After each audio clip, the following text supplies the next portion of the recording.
Bismillahirrahmanirrahim. Elhamdülillahi Rabbil alemin. Vessalatu vesselamu ala eşrafil enbiyayı vel mursalin. Ala seyyidina nebiyyina Muhammedin ve ala alihi ve sahbihi ecmaîn. Rabbi şrah li sadri ve yessir li emri ve hlul uqdatan min lisani yefqahu qawli. Birincisi, əziz qardaşlarım, ilk öncə özümə, sonra sizin hər birinizə çox böyük olan Rabbimizdən haqq təqvası ilə qorxmağı nəsihət edirəm.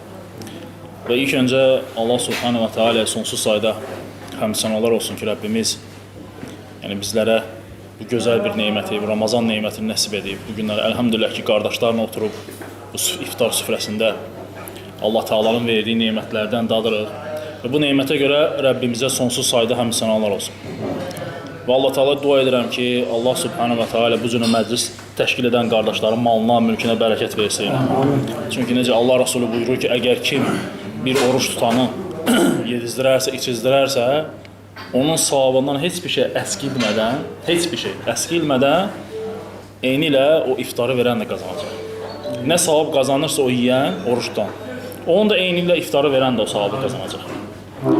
Əlhamdülillah ki, bu ay necə ki, hədislərdə zikr olunduğu kimi, Allah Rasulunun buyurduğu kimi, bu ay şeytanların ən şərlilərinin zəncirləndiyi bir vaxtdır. Şeytanların ən şərlilərinin zəncirləndiyi vaxtdır. Əlhamdülillah ki, sünni əsasən, yəni şəriətə əsasən alimlər bir çox səbəblər gətiriblər ki, o səbəblər insanı şeytandan qoruyan səbəblərdir.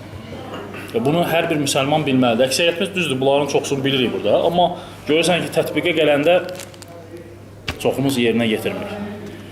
Və birincisi, bilin ki, şeytan insanın, Adəm övladının açıq-aydın düşmənidir.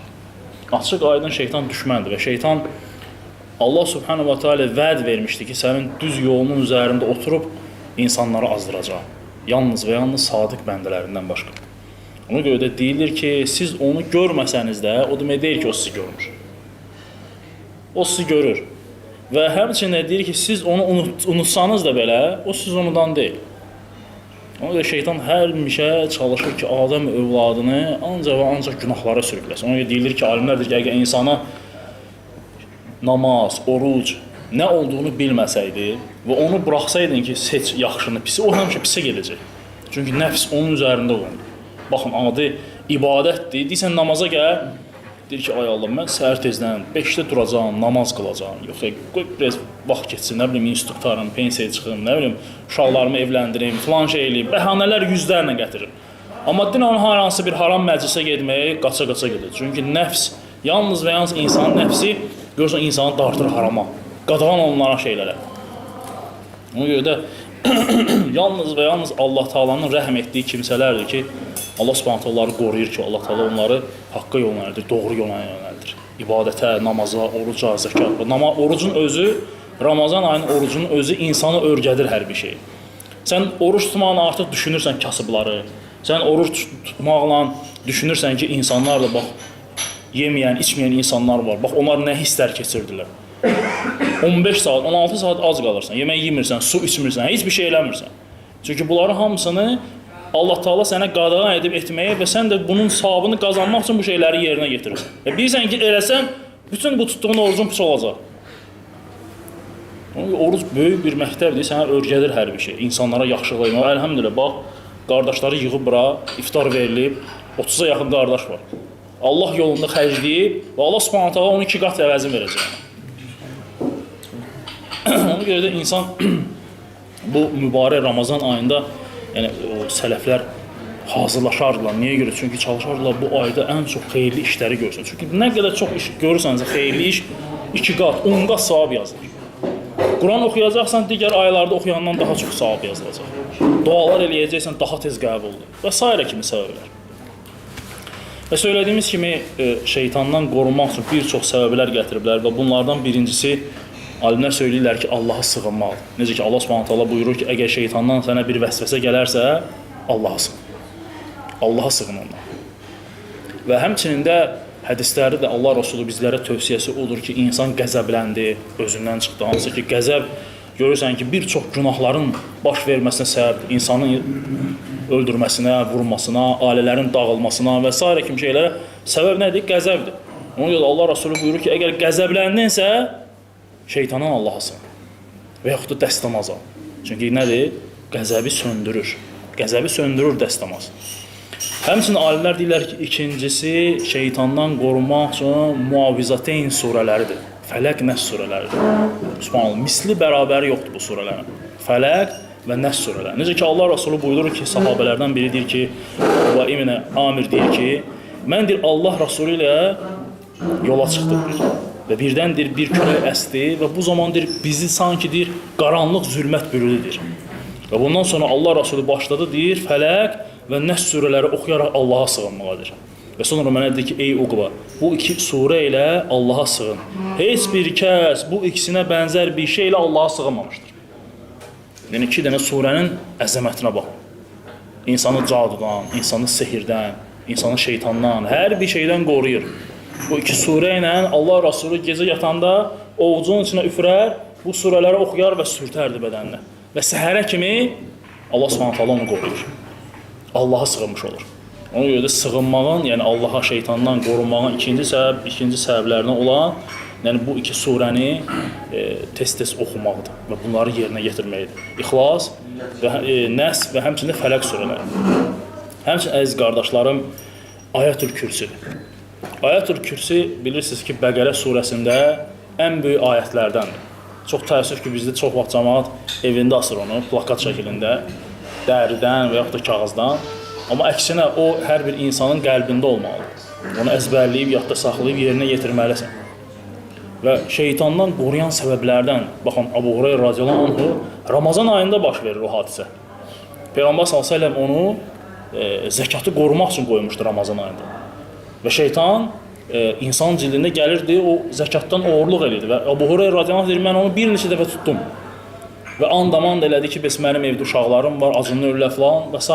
Mən deyir, buraxdım onu. Lakin üçüncü dəfə tutan, deyir, səni aparacam Peyğəmbər s.ə.v-in yanına. O dedi ki, gəl sənə bir dənə şey örgədim ki, bir sura ki, sən onu oxusan, səhər o, axşam oxusan, səhərə kimi sənin yanında bir mələk olacaq ki, səni qoruyacaq və heç bir şeytan səni yaxınlaşmayacaq. Deyir, nədir o? Deyir ki, Ayətül Kürsü. Və Ayətül Kürsünü örgədir ona. Və səhəri Peyğəmbər s.ə.v-in yanına gələndə, Allah Rasuluna bunu söyləyəndə Allah Rasulü deyir ki, o yalancı olsa, lakin sənə düzünü deyib. Həqiqətən də gecə yatmamışdan qabaq Ayətül Kürsünü oxuyursan, səhərə kimi şeytandan Allaha sığınmış olursan. Dördüncü səbəb şeytandan qorumaq üçün Bəqərə surəsidir. Necə ki, hədislərdə gəlib ki, Allah Rasulü buyurur ki, evlərinizi deyir, qəbirstanlığa çevirməyin, içindədir Bəqərə surəsi oxunan deyir, evə şeytan girməzdir. Başqa bir hədislərdə gəlib ki, hər bir şeyin zirvəsi var. Və Quranın da zirvəsi Bəqərə surəsidir. Başqa rəvayətdə gəlib ki, Quranın qəlbi Yasin surəsi, lakin bu zəif rəvayətdir. Və deyir, zirvəsi Bəqərə surəsidir. Və sonra Allah Rasulü buyurur ki, Bəqərə surəsi, yəni şeytan Bəqərə surəsi oxunan evə daxil olmazdır. Və sonra Allah Rasulü buyurur ki, səhih hədisdə ki, qiyamət günü kim ki bu iki surə ilə Bəqərə surəsi və həmçinin Əl-İmran surəsini oxuyacaqsa, onlara əməl edəcəksə, o iki surə qiyamət günü onun üçün şəfaətçi olacaq. Və Allah subhanahu wa ta'ala o iki surəyə dil, ağız verəcək ki, onlar o surəni oxuyanlar üçün şəfaətçi olacaqlar. Subhanallah. Yəni, deməli, dəlildir ki, Allahın kitabı, ayətlər insanı qoruyacaqlar, mömini qoruyacaq. Həmçinin, dəyərli qardaşlarım, 5-ci səbəb şeytandan qorumaq üçün bu da Bəqərə surəsinin son 2 ayətini oxumaqdır. Və Allah Rasulü buyurur ki, kimdir gecə yatmamışdan öncə Bəqərə surəsinin son 2 ayətini oxuyarsa, bu ona kifayət edir. Alimlər deyirlər ki, nədən kifayət edəcək? Hər şeydən. Səhərə kimi bir şeytan ona yaxınlaşmaz, Allah subhanahu taala onu səhərə kimi qoruyacaq, mələklər onun üçün dua edəcəklər və s. kimi. Nə ki, xeyirli səbəblər varsa, Allah subhanahu taala o Bəqərə surəsi son 2 ayətini oxuyan üçün Allah taala qoruyacaq onu. Və deyir ki, necə ki, gəlib ki, rəvayətlərdə Allah Rasulü sallallahu aleyhi və səlləm buyurur ki, Bəqərə surəsinin son 2 ayəsini oxuyun, çünki o Rəbbim tərəfindən mənə ərşin altından verilmişdir. Ərşin altından dil mənə verilmişdir. 6-cı, dəyərli qardaşlarım, deməli, evə daxil olduqda Bismillah kəlməsi ilə evə daxil olmalıdır. Bu həmçə unudulmuş sünnətlərdəndir. Ona görə də Allah Rasulü bizlərə tövsiyəsi odur ki, kimdir evə daxil olduğu zaman Bismillah deyərsə, şeytan görün öz köməkçilərini nə deyər? Deyər ki, artıq bu evdə sizin üçün nə gecələməyə, nə də yeməyə, nə də yatmağa heç bir yeriniz yoxdur. Evə daxil oldun, Allah Rasulü buyurur ki, ev əhlini salamlayırsan. Əssəlamu aleykum. Əssəlamu aleykum deməklə Allah Rasulü buyurur ki, sən həm o evə bərəkət və həm Allahdan salamatlıq arzulayırsan. Və Bismillah de deyirsən və şeytan deyir ki, artıq bizim üçün bu evdə heç bir sığınacaq yoxdur. Subhanallah. Ev əhli Allah Taala tərəfindən qorunmuş olur və Allaha sığınmış olurlar. Həmçinin dəyərli qardaşlarım, deməli 7-ci La ilahe illallah vahdahu la şərikə ləh, ləhul mulk və ləhul hamdu və huve alə kulli şeyin qadir. Bu zikri söyləməkdir. Allah Rasulü buyurur ki, səhər və həmçinin axşam, yəni səhər sübh namazından sonra sübh çıxana qədər, axşam əsr namazından sonra məğrib girənə qədər, səhər axşam zikirlərində kim bu zikri 10 dəfə söyləyərsə, Allah Rasulü buyurur ki, ona 10 savab yazılar, 10 günahı silinər, 10 dərəcə yüksələr və o insan şeytandan axşam söyləyərsə səhərə kimi, səhər söyləyərsə axşama qədər Allaha sığınmış olur və qorunmuş olur. Həmçinin 8-ci dəyərli qardaşlarım, bu da deməli gecə, yəni yuxular, qorxulu yuxular gördükdə və s.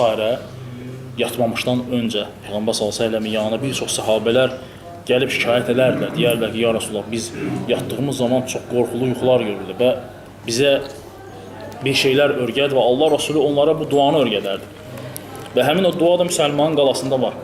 Və Allah Rasulü buyurur ki, bu duanı sahabə deyil söylədikdən sonra artıq siz deyir, bu gecəni bütünlüklə şeytandan qorunmuş və Allaha sığınmış olursunuz. Həmçinin 9-cu dəyərli qardaşlarım, şeytandan qorunmaq üçün səbəblərdən İbn Qeym rahimehullah deyir ki, insanın az yatması, az danışması, həmçinin çox yeməməsi və həmçinin də yəni dilini qorumasıdır. Yəni az yatmaq, çox danışmamaq, çox yeməmək, çox yatmamaq. Bunlar hamısı insanı şeytandan qoruyan səbəblərdir. Ona görə də çox yatan həmişə tənbəl olur. Çox danışdın, insan daha çox danışdıqca günahlara yol verir. Çünki danışırsan, o danışdıqların da hamısı qeydə alınır. Ona görə mömin faydalı şey danışıb özünü nədir, zərərli şeylərdən qorumalıdır. Və bütün bunlar həmçinin 10-cu səbəbdəki dəyərli qardaşlarım, Allah Subhanahu çoxlu zikr etmək. İnsanı şeytandan qoruyan 10 səbəblərdən biridir. Necə ki, Yəhyə ibn Zəkəriyyə Allah Subhanahu 5 dənə vəd alır. Və o 5 dənə vəddən biri Allah Taala Yəhyə ibn Zəkəriyyə əleyhissalama deyir ki, öz ümmətinə çatdır ki, Allahı çoxlu sayda zikr etsinlər. Allahı zikr edənindir misalı ona bənzəyir ki, arxası ilə sanki bir düşməni düşür. Arxası ilə düşmənin düşən bir kimsəyə bənzəyir. Və bu adam da möhkəm bir qalanın içərisində gizlənərək düşməndən özünü qoruyurdur. Qul da belədir. Şeytana qarşı özünü yalnız Allahı zikr etmək vasitəsilə qoruya bilər. Ona görə də hüsnül muslim niyə görə deyilir? Müsəlman qalası. İnsan o zikirləri etməklə özünü, ailəsini, ətrafını şeytandan qorumuş olur. Şeytandan qorumuş. Onun vəsvəsəsindən, onun hiləsindən, onun aldatmasından və s. kimi şeylər. Əlhamdülillah, dəyərli qardaşlarım, bunlar hamısı 10 dənə səbəb idi. Yəni, bunlar əksəriyyətimiz bildiyimiz şeylərdir. Lakin görürsən ki, tətbiqə gələndə, yəni əmələ gələndə heç birimiz eləmirik. Buna görə də çalışmaq lazımdır ki, bunları hamısını tətbiq etmək və yerinə getirmək. Allah Subhanahu dua edirəm ki, Rəbbimiz bu mübarək Ramazan günlərini bizim üçün xeyirli bərəkətli etsin. Ramazanın savabını qazanmaqda bizlərə nəsib etsin. İbadətlərimizi qəbul buyursun və bizləri bu dünyadan yalnız müsəlman olduğumuz halda götürsün. Subhanəkəllahumma və bihamdik. Əşhədu ən la ilahe illə əntə əstəğfiruka və etûbu ileyk.